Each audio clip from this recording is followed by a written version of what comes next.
Naniniwala tayo doon sa kasabihan na habang may buhay, may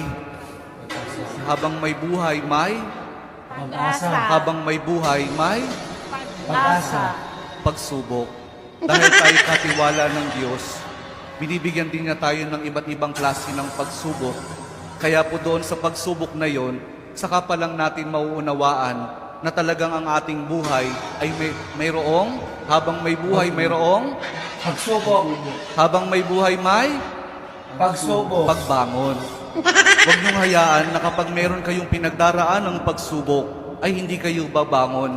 Kailangan meron tayong pagsumikap na pagtsatsagaan natin yung ating mga pagsubok na pinagdaraanan.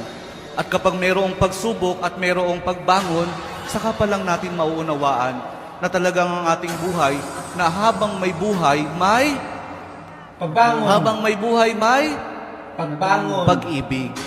Ang pag-ibig na nagmumula kay Jesus lamang sa ating mahal na poong Jesus Nazareno.